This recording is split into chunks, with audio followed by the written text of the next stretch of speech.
उपराष्ट्रपति एम वेंकैया नायडू ने हैदराबाद में राष्ट्रीय कृषि अनुसंधान प्रबंधन अकादमी के कृषि व्यवसाय प्रबंधन कार्यक्रम के चौथे स्नातक समारोह में लिया भाग।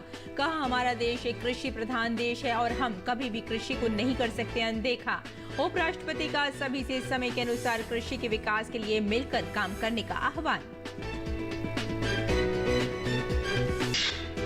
देश में वस्तु व्यापार के निर्यात ने $40 बिलियन की सीमा पार कर छुई नई ऊंचाई। अप्रैल 2021 की तुलना में दर्ज की गई 30% की वृद्धि। पेट्रोलियम उत्पाद, इलेक्ट्रॉनिक वस्तुएं, अनाज और कॉफी समेत चमड़ा उत्पादों ने निर्यात में निभाई अग्रणी भूमिका।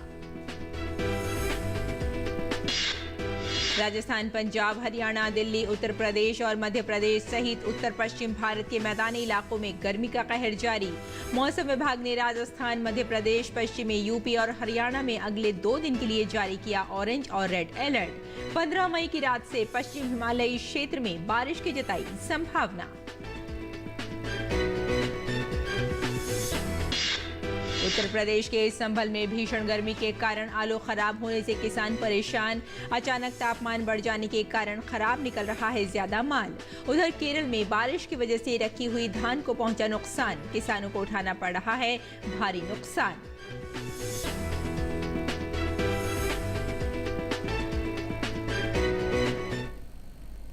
नमस्कार, किसान समाचार में आपका स्वागत है। मैं हूं आपके साथ रेशमा। आइए नजर डालते हैं विस्तार से खबरों पर।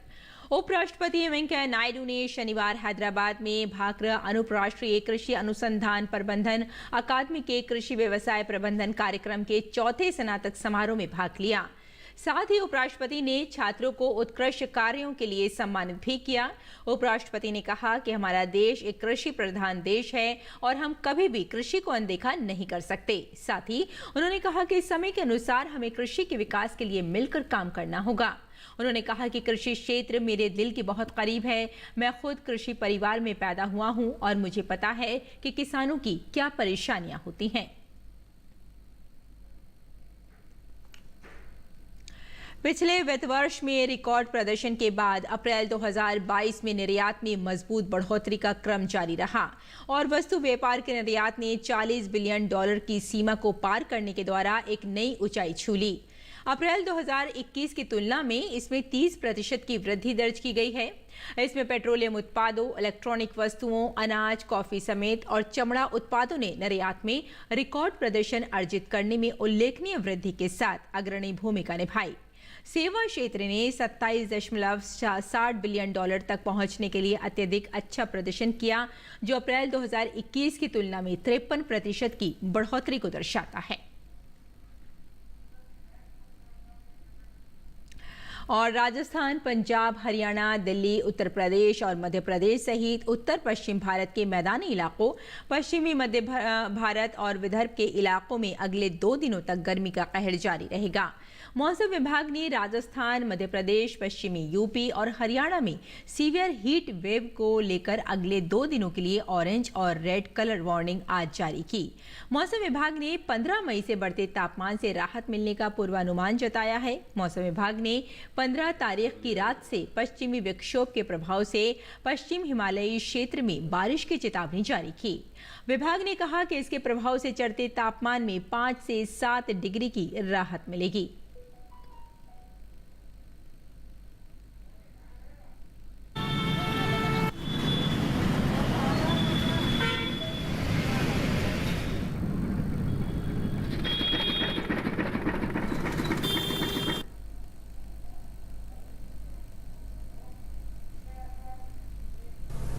इन नाइट से एक western disturbance north east India को प्रभावित करने का पूर्वानुमान है और इसके प्रभाव में जो वेस्टर्न हिमालयन रीजन है वहाँ बारिश या थंडरस्टॉर्म होने का चेतावनी भी दिया गया है। और इसके प्रभाव में ये टेम्परेचर जो अभी मोर देन नॉर्मल है, लगभग 5 से 7 डिग्री सेल्सियस, उसमें गिरावट होगा। मुरादाबाद मंडल में आलू की जबरदस्त पैदावार होती है और यहां से आलू दिल्ली, एनसीआर, उत्तराखंड समेत आसपास के प्रदेशों में जाता है, जिसको लेकर आलू किसान कोल्ड स्टोरेज में अपना आलू स्टोर कर देते हैं और धीरे धीरे जरूरत के अनुसार मार्केट में सप्लाई करते हैं। ऐसे में उन्हें अच्छे दाम भी मिल जाते हैं। लेकिन इस बार गर्मी की वजह से आलू किसानों को भारी नुकसान झेलना पड़ रहा है। कोल्ड स्टोरेज में रखा आलू बड़ी संख्या में खराब हो रहा है। ऐसे में किसानों की माने तो उनका आधे से ज्यादा आलू गर्मी की वजह से सड़ गया है। वहीं बाजार में भी आलू की कीमत लगातार कम होती जा रही है, जिसकी वजह से उन्हें दोगुना नुकसान झेलना पड़ रहा है। आलू किसानों के अनुसार इस बार होली के बाद आलू को निकालकर कोल्ड स्टोरेज में रख दिया था, लेकिन गर्मी की वजह से आलू में पहले ही छोटी छोटी बूंदकी आ गई थी, जिसके बाद आलू को कोल्ड स्टोरेज में रख दिया था। ऐसे में अब कोल्ड स्टोरेज से आलू को निकाल रहे हैं तो आधे से ज्यादा आलू खराब निकल रहे हैं। वहीं आलू की छटाई करनी पड़ रही है। इसके बाद आलू को मार्केट में भेज रहे हैं, लेकिन यदि मंडी में आलू एक दिन नहीं बिक पाता है तो वहां भी आधे से ज्यादा आलू खराब हो जाता है। ऐसे में आलू के दाम भी लगातार गिरते जा रहे हैं, जिससे हमें नुकसान झेलना पड़ रहा है। वहीं छटाई के साथ साथ कोल्ड स्टोरेज का किराया बहुत ज्यादा है, जिसकी वजह से हमें तीन तरफ से नुकसान झेलना पड़ रहा है। कम से कम 5-10 रुपए तो डाउन हो गया नीचे किलो पे लगाया जाए तो। और अभी जैसे हमने पिछले 2 दिन पहले का बेचा हुआ है ये माल हमारा, जो अभी इस टाइम लोड हो रहा है, तो अभी और काफ़ी पैसे गिर गए हैं इसके, तो वो तो लॉस हुआ है। लेकिन इसमें सबसे ज़्यादा हमें ये दिक्कत आ रही है कि जब हमारा खेत से खुदा है तो उस टाइम ये जो गर्मी ने इसमें जो छाला वगैरह ज़्यादा डाल दिया है, जो मेरा ख़राब माल ज़्यादा निकल रहा है, इसकी वजह से ज़्यादा लॉस हो रहा है कि ये जो टेम्परेचर एकदम से हाई हो गया है। गर्मी पड़ रही है और मंडियों में बिक नहीं रही है। अभी वो माल जाली कर लिया कोई स्टोरों में, गर्मी से भरा हुआ कोई स्टोर। जो पिछाए आलू आए ना वो गर्मी का आए हुए तो टपकना है मिलों में। उसके बाद यहाँ सफाई करके ले आते हैं। 2 दिन वहाँ मंडी में बिके न बिकती गाड़ी तो वहाँ टपकने लगता आलू, ख़राब होता हूँ आलू। इसकी वजह पर मत दी आलू पर। मंडी तो सारे में ले, पहाड़ में भी ले आते हैं, दिल्ली भी ले आते हैं और हरियाणा में जा रही है आलू, सब में जाती है आलू। जब जो सी मंडी में महंगा दिखाई देता हूँ वहाँ मंडी में भेजते हैं आलू। एक दिन में गाड़ी बिकने रही, इस टाइम कई दिन में गाड़ी बिक रही है तो वहाँ ख़राब होने लगता आलू। गर्मी में झेलना पड़ता नुकसान। और केरल के कोट्टायम में बारिश के कारण रखी हुई धान खराब हो गई है। बारिश की वजह से धान गल गई है, जिससे किसानों को काफ़ी नुकसान उठाना पड़ रहा है।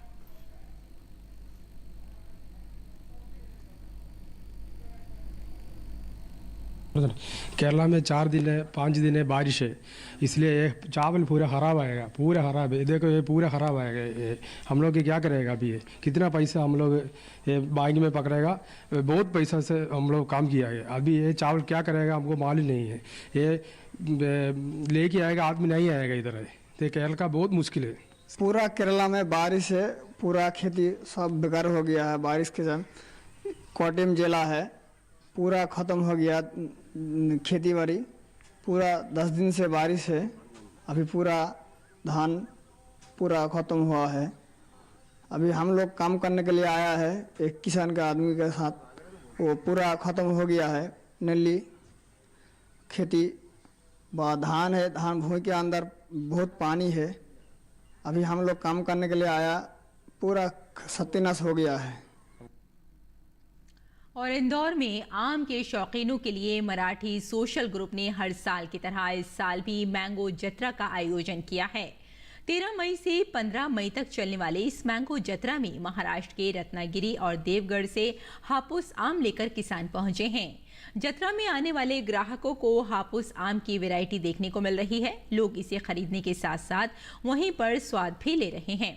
आयोजक सुधीर दांडेकर के अनुसार मराठी सोशल ग्रुप पिछले 10 साल से मैंगो जत्रा का आयोजन करता आ रहा है। इंदौर के लोगों को कोंकण क्षेत्र का ओरिजिनल हापुस आम खिलाने के लिए ये आयोजन किया जाता है। हापुस आम देवगढ़ और रत्नागिरी से आते हैं और वहां के किसानों की ही दुकान यहां लगती है, जिसे देखने खरीदने इंदौर और आसपास के कई शहरों से लोग आते हैं। 3 दिवसीय इस जत्रा में 300 रुपए से लेकर 1500 रुपए दर्जन का हापुस आम यहां उपलब्ध है।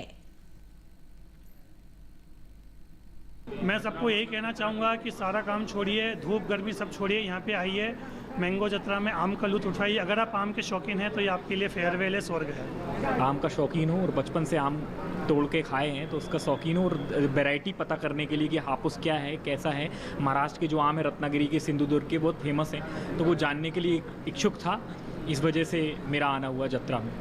हम लोग रत्नागिरी केलशी का आम लेके आए हैं पूरा, उसमें से बड़ा छोटा सब तरह का क्वालिटी हमारे खुद का बाग का और नेचुरल पकाया हुआ आम है। ये जत्रा मैंगो जत्रा का 10वां एडिशन है। विशेष रूप से यहाँ रत्नागिरी कोकण जिले के आम आते हैं। सिर्फ हापुस आम होते हैं और हापुस की कई वेराइटीज होती हैं। इस साल करीब 26 के करीब कृषक आए हुए हैं, सभी रत्नागिरी, देवगढ़ वगैरह से रीजन से आए हैं। और जम्मू कश्मीर में सीमावर्ती घाटी गुरेज में भी विकास की गतिविधियां लगातार जारी हैं। खूबसूरती से भरपूर गुरेज को पर्यटन का केंद्र बनाने के लिए केंद्र और राज्य प्रशासन के साथ साथ सेना भी तमाम कदम उठा रही है। पेश है हमारी संवाददाता रमा त्यागी की ये खास रिपोर्ट। गुरेज वैली में, गुरेज वैली जो कश्मीर के सबसे खूबसूरत स्थानों में से एक है। हालांकि ये स्थान पर्यटन की दृष्टि से उतना ज़्यादा विकसित नहीं हो पाया है, लेकिन केंद्र सरकार के आह्वान पर राज्य प्रशासन और सुरक्षा बलों ने पर्यटन की दृष्टि से इसे सिरमौर बनाने के लिए नए कदम उठाए हैं। गुरेज घाटी में भी अब विकास की रोशनी दिखाई देने लगी है। श्रीनगर से 128 किलोमीटर दूर 8000 फीट की ऊंचाई पर आम लोगों की जिंदगी काफी चुनौती भरी थी, पर अब मुश्किलें आसान होने लगी हैं।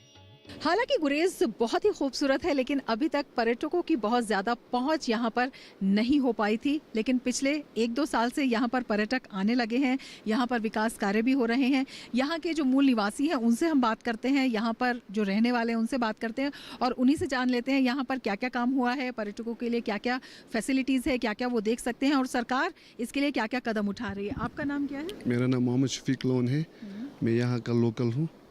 मैं गुरेज का वहाँ पिछले साल से यहाँ पर जो गुरेज मेला लगा था, गुरेज फंक्शन जिसको कहते हैं, जुलाई में लगता है वो, तो उसके थ्रू यहाँ पर टूरिज़्म एक्सप्लोर हुआ है। गवर्नमेंट ने ये एक अच्छी स्टेप उठाई थी जिसके थ्रू यहाँ के लोकल कल्चर जो है, हमारा यहाँ का गुरेज का जो कल्चर है वो भी देखने को मिला। और यहाँ पर जो लोकल थे, जो नॉन एम्प्लॉय थे, जो बच्चे थे जो यहाँ के नाम, उनको भी काम मिला, रोज़गार मिला उसके थ्रू जो यहाँ पर लोग आए। डेवलपमेंट की बात की जाए तो यहाँ पे टूरिज़्म को बहुत प्रमोट किया है और यहाँ पे सड़कें भी बन रही है। अभी विंटर के कारण यहाँ पे बर्फ़ में थोड़ा जो है वो सड़कें ख़राब होती है, सड़कें बन रही। यहाँ पे जो पावर का इशू था वो भी अभी ठीक हो रहा है और पानी का जो मसला था वो भी ठीक हो रहा है। अब आहिस्ता आहिस्ता सारे काम हो रहे हैं। जब से बैक टू विलेज प्रोग्राम हुए यहाँ गुरेज में, तब से अधिकारी लोग सुनने लगे। उससे पहले जितने भी यहाँ पे आते थे कोई नहीं सुनता था। करप्शन इतना ज़्यादा था कि कोई ना बात सुनता था, कोई कुछ नहीं सुनता था। जब से बैक टू विलेज पंचायत राज हुआ यहाँ पे, अब लोग सुनने लगे और अच्छे खासे काम हो रहे हैं गुरेज में। गुरेज में पर्यटक ज्यादा आएं, इसलिए भी तमाम कदम उठाए जा रहे हैं। इसके लिए स्थानीय प्रशासन के साथ सेना भी जुटी है।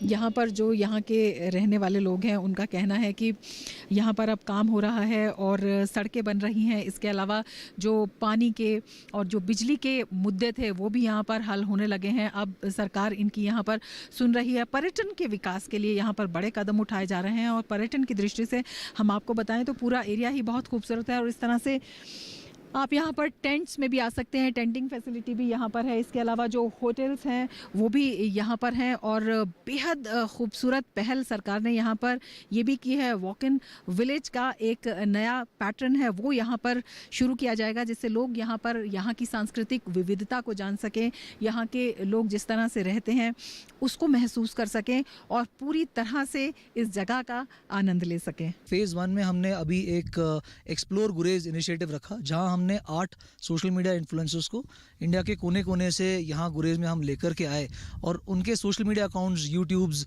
इंस्टाग्राम, इनके थ्रू हमने गुरेज को प्रमोट करने की कोशिश की है, जिसमें फौज, जेके टूरिज्म और डिस्ट्रिक्ट एडमिनिस्ट्रेशन ने काफ़ी बड़ा रोल प्ले किया है। This part is still unexplored as compare to Gulmarg और पहलगांव। तो यहाँ पर अगर आप आ रहे हैं तो आप डिसअपॉइंट नहीं होंगे, क्योंकि आपको ऐसी ऐसी जगह मिलेंगी जो आप शायद लोगों, सिर्फ लोकल आपके जो बकरवाल लोग हैं या लोकल्स हैं वो जाते हैं। It's very beautiful. It's unlike any other place in Kashmir. So I feel Gurrez is something that people have to come and explore. यहाँ आपको तीनों तरह के टेरेन दिखेंगे, आपको थोड़ा बर्फ़ भी दिखेगा, थोड़ा ब्लूज़ दिखेगा, यहाँ का जो ग्रीनरी है वो लश ग्रीन है।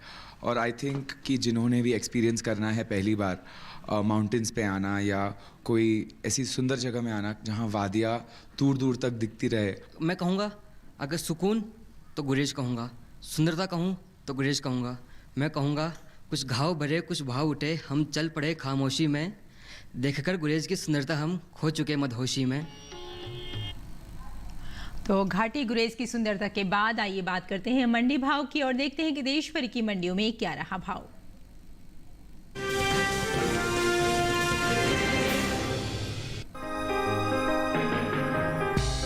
घरेलू स्तर पर इस साल बाजरे की पैदावार में कमी देखने को मिल सकती है। साल 2021-22 के दौरान देश में बाजरे की उपज 16,40,000 टन कम होने का अनुमान जताया गया है। कृषि मंत्रालय की ओर से हाल ही में जारी दूसरे अग्रिम अनुमान के मुताबिक देश में बाजरे की पैदावार 92,20,000 टन होने का अनुमान है, जबकि बीते साल इस दौरान बाजरे की उपज 1,08,60,000 टन रही थी। इन दिनों ज्यादातर कृषि उपज मंडियों में बाजरे की आवक सामान्य बनी हुई है। शनिवार को अधिकांश मंडियों में बाजरा बिकवाली के लिए पहुंचा। वहीं बाजरे के हाजिर भाव पर नजर डालें तो एगमार्कनेट के अनुसार देश की अलग अलग मंडियों में बाजरे के भाव इस प्रकार रहे। गुजरात की देहगाम मंडी में 13 मई को बाजरे का भाव था 2,260 रुपए। 14 मई को बाजरे के भाव में 22 रुपए की तेजी आई और भाव 2,282 रुपए पर जा पहुंचा। इसी तरह राज्य की राजकोट मंडी में देसी बाजरे के सौदों में बढ़त के साथ कारोबार हुआ। यहाँ 13 मई को देसी बाजरे का भाव रहा 2,000 रुपए। 14 मई को इसके सौदे 250 रुपए उछलकर 2,250 रुपए पर हुए। उत्तर प्रदेश की एटा मंडी में इस दौरान हाइब्रिड बाजरे के भाव में उठाव देखने को मिला। 13 मई को यहाँ बाजरे का भाव था 2,015 रुपए। 14 मई को इसके सौदों में 5 रुपए की तेजी आई और भाव हो गया 2,020 रुपए। हालांकि रूरा मंडी में बीते 2 दिनों के दौरान हाइब्रिड बाजरे के भाव स्थिर रहे। यहाँ 13 और 14 मई को बाजरा 1,800 रुपए पर बिका। इसी तरह शिकोहाबाद मंडी में 13 मई को देसी बाजरे का भाव था 1,850 रुपए। 14 मई को इसके भाव में कोई बदलाव नहीं आया और भाव 1,850 रुपए पर बना रहा।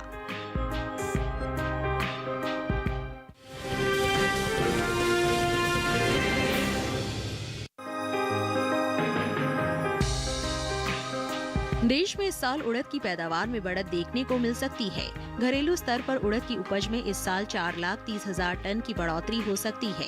कृषि मंत्रालय की ओर से हाल ही में जारी दूसरे अग्रिम अनुमान के अनुसार साल 2021-22 के दौरान उड़द की पैदावार 26 लाख टन के पार जा सकती है, जबकि बीते साल इस दौरान उपज 22,30,000 टन ही रही थी। वहीं कुल दलहन की पैदावार पर नजर डालें तो घरेलू स्तर पर इस साल कुल दलहन की रिकॉर्ड उपज होने का अनुमान जताया गया है। कृषि मंत्रालय की ओर से साल 2021-22 के लिए हाल ही में जारी दूसरे अग्रिम अनुमान के मुताबिक देश में कुल दलहन की पैदावार 2,69,60,000 टन होने का अनुमान है, जबकि बीते साल इस दौरान दलहन की उपज 2,54,60,000 टन रही थी। वहीं कृषि उपज मंडियों में इन दिनों उड़द की आवक सामान्य बनी हुई है। शनिवार को इसकी आवक में कमी देखने को मिली। एगमार्कनेट के अनुसार देश की अलग अलग मंडियों में उड़द के भाव इस प्रकार रहे। गुजरात की दाहोद मंडी में 13 मई को उड़द का भाव रहा 5,500 रुपए। 14 मई को इसके भाव में 500 रुपए की भारी गिरावट आई और भाव 5,000 रुपए पर आ गया। हालांकि राज्य की ही जसदन मंडी में बीते 2 दिनों के दौरान उड़द के भाव स्थिर रहे। यहाँ 13 और 14 मई को उड़द 5,000 रुपए पर बिकी, जबकि राजकोट मंडी में उड़द के सौदों में मजबूती के साथ कारोबार हुआ। 13 मई को यहाँ उड़द का भाव था 6,000 रुपए। 14 मई को इसके सौदे 50 रुपए मजबूत होकर 6,050 रुपए पर हुए। वहीं उत्तर प्रदेश की गोंडा मंडी में इस दौरान उड़द के भाव में स्थिरता देखने को मिली। यहाँ 13 मई को उड़द का भाव रहा 7,450 रुपए। 14 मई को भी इसके सौदों में कोई फेरबदल नहीं हुआ और भाव 7,450 रुपए पर बना रहा। उत्तर प्रदेश की ही रायबरेली मंडी में 13 मई को उड़द का भाव रहा 7,555 रुपए। 14 मई को इसके सौदे 5 रुपए लुढ़क कर 7,555 रुपए पर हुए। आपको बता दें कि देश से होने वाले दालों के निर्यात में इस साल अच्छी बढ़त देखने को मिली है। अप्रैल से फरवरी के दौरान दालों के निर्यात में 20% का इजाफा हुआ है। एपीडा की ओर से हाल ही में जारी ताज़ा आंकड़ों के मुताबिक देश से बीते 11 महीने के दौरान कुल दालों का निर्यात 3,43,000 टन के पार पहुंच गया है, जबकि बीते साल इस दौरान निर्यात महज 2,55,356 टन का ही हुआ था। यानी इस साल कुल दलहन के निर्यात में 88,445 टन की बढ़ोतरी देखने को मिली है।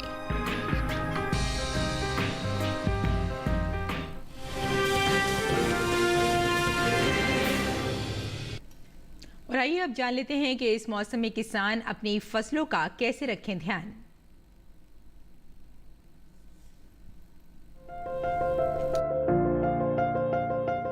ओडिशा में धान की कटाई करे, धान के खेत से पानी निकासी का प्रबंध कर ले।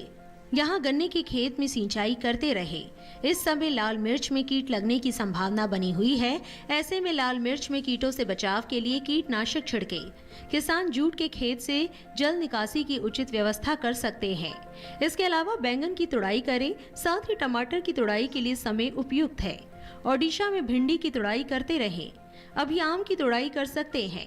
इसके साथ ही केले की तुड़ाई भी करें। वहीं मूंग की कटाई कर ले। किसान उड़द की कटाई भी कर सकते हैं। पश्चिम बंगाल में धान की कटाई करें। धान के खेत से पानी की निकासी की उचित व्यवस्था करें। वहां जूट के खेत में निराई करते रहें। जूट के खेत से पानी की निकासी का उचित प्रबंध कर ले। इसके साथ ही अदरक की रुपाई कर सकते हैं। किसान बीन्स की बुआई करें। अभी मक्के की कटाई करते रहें। इसके अलावा अदरक में कीट लगने की आशंका है। ऐसे में अदरक में कृषि विशेषज्ञों की सलाह से कीटों से बचाव के लिए कीटनाशक का छिड़काव कर ले। अदरक में जरूरी उर्वरक का इस्तेमाल करें। पश्चिम बंगाल में प्याज के खेत में निराई करते रहे। किसान मूंगफली की खुदाई कर ले, साथ ही गन्ने के खेत में सिंचाई करें।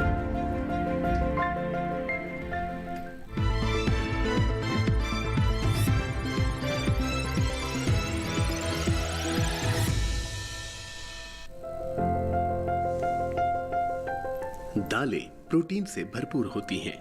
भारत में सबसे ज्यादा दालें उगाई जाती हैं और इनका सेवन भी सबसे ज्यादा भारत में ही होता है। दलहनी फसलों में मूंग की अलग पहचान है। ये पौष्टिक भी है और पचने में आसान भी। यही वजह है कि बीमार लोगों को अक्सर मूंग की दाल दी जाती है।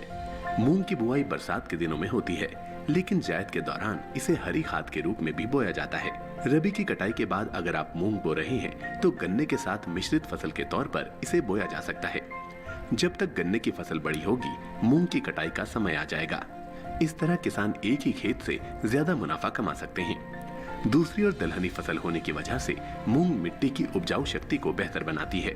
बुआई के दौरान खेत में पर्याप्त नमी रखें और बीज को उचित दवा से शोधित जरूर कर लें। मूंग के लिए नम और गर्म जलवायु की जरूरत होती है और 7 से 7.5 पीएच मान वाली दोमट और बलुई दोमट मिट्टी सबसे अच्छी मानी जाती है। 1 हेक्टेयर खेत के लिए 15 से 20 किलो बीज की जरूरत होती है। बुआई कतार में करें और एक कतार से दूसरी कतार के बीच 20 से 30 सेंटीमीटर का फासला रखें। बीज से बीज की दूरी 8 से 10 सेंटीमीटर रखनी होगी। बुआई के बाद समय समय पर सिंचाई करते रहें और खरपतवार भी निकालते रहें। किसान किसी भी तरह की दवा का छिड़काव करने से पहले कृषि विशेषज्ञों की सलाह जरूर लें। और खेती किसानी के साथ साथ आइए नजर डाल लेते हैं कुछ और महत्वपूर्ण खबरों पर, यानी सेगमेंट खास खबर। त्रिपुरा के नवनिर्वाचित मुख्यमंत्री डॉक्टर माणिक साह ने राज्य के 12वें मुख्यमंत्री के रूप में ली शपथ। प्रदेश के राज्यपाल सत्यदेव नारायण आर्य ने उन्हें पद और गोपनीयता की दिलाई शपथ। डेंटल सर्जन से नेता बने डॉक्टर माणिक साह त्रिपुरा से राज्यसभा के एकमात्र सांसद और त्रिपुरा बीजेपी के प्रदेश अध्यक्ष भी हैं। पद और गोपनीयता की शपथ लेने के बाद पहली बार मीडिया से बात करते हुए त्रिपुरा के मुख्यमंत्री डॉक्टर माणिक साह ने बताया कि राज्य में विकास के एजेंडे को आगे बढ़ाया जाएगा एवं राज्य में कानून व्यवस्था को और बेहतर किया जाएगा। एक भारत श्रेष्ठ भारत की तर्ज पर एक त्रिपुरा श्रेष्ठ त्रिपुरा बनाने की भी उन्होंने बात कही। जम्मू कश्मीर के उपराज्यपाल मनोज सिन्हा ने बडगांव में कश्मीरी पंडित राहुल भट्ट की हत्या को कहा टारगेटेड किलिंग। उन्होंने कहा कि प्रदेश में भय का माहौल बनाने के लिए की गई राहुल भट्ट की हत्या। उपराज्यपाल ने राहुल भट्ट की हत्या के मामले की जांच एसआईटी को सौंपी। पूरी घटना को दुर्भाग्यपूर्ण बताते हुए मनोज सिन्हा ने कहा कि कुछ लोग अमन चैन को खत्म करना चाहते हैं। उन्होंने कहा कि प्रशासन पूरी संवेदना के साथ इस मामले पर गंभीरता से कार्रवाई कर रहा है। उपराज्यपाल ने कहा कि सरकारी नौकरी में लगे लोगों की सुरक्षा के विविध इंतजाम को लेकर हमने बैठक की है और निर्देश जारी भी किए हैं।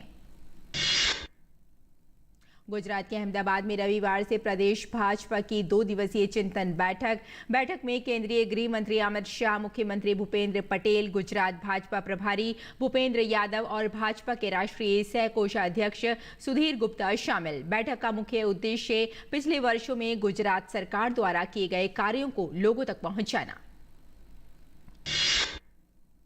वाराणसी के ज्ञानवापी परिसर में सर्वे का कार्य रविवार को भी रहा जारी। अदालत के आदेश पर कल सर्वे के दौरान सभी पक्षकार रहे मौजूद और शांतिपूर्ण तरीके से पहले दिन पूरा हुआ सर्वे का काम।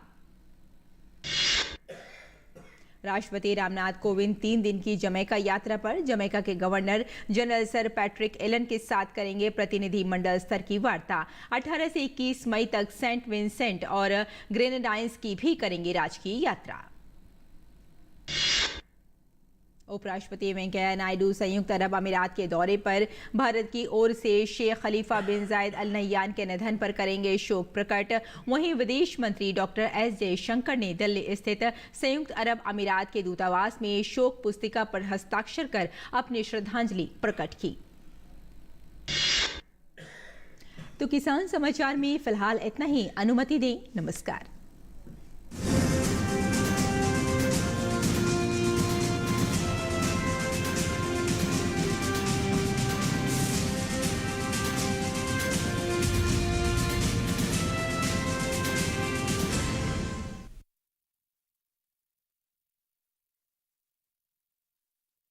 Thank you.